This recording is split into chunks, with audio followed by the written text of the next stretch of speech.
Our public schools are the cornerstone of our community. The education and opportunities we provide for students today shape their futures and ours. Schools, like any organization, need money to operate. But in Wisconsin, funding the needs of our schools has been a growing challenge. State policy limits how much school districts can spend.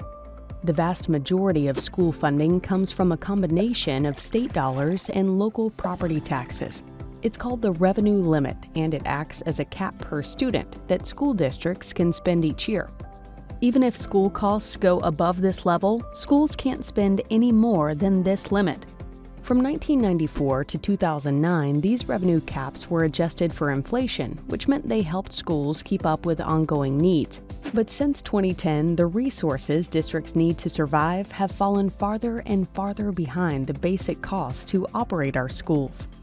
By the end of 2025, the revenue limit will have fallen more than $3,300 per student behind inflation. With a district of 1,000 students, that's a decrease of more than $3 million.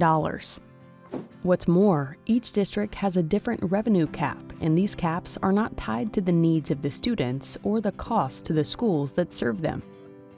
Our job as a school district is to make sure all of our students have access to the exceptional educational opportunities we provide, no matter what their needs when they walk through our doors. But state funding falls short of what it costs to meet the specific needs of many of our students. When that happens, we have to use money from our general fund to cover the difference, which means taking dollars from other important needs. The largest portion of our budget goes towards staffing. Our people are the heart of our schools. Without enough educators who instruct, support, and inspire learning, schools can't provide the lessons, programs, and opportunities our students deserve.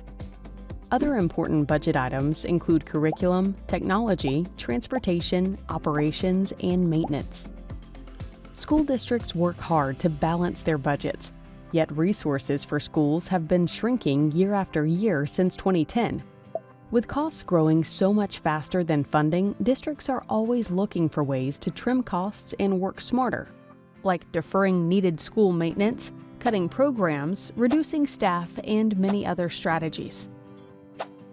But schools can only cut so much before they start to harm educational opportunities for their students.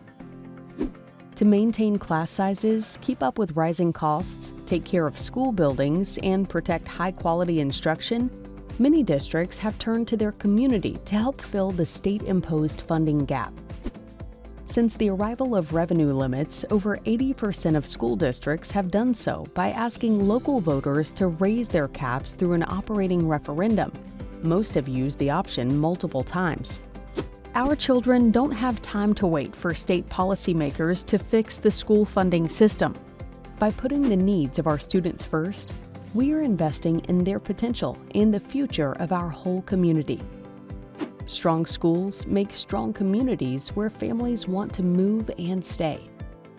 Learn more about school finance in Wisconsin by visiting our websites.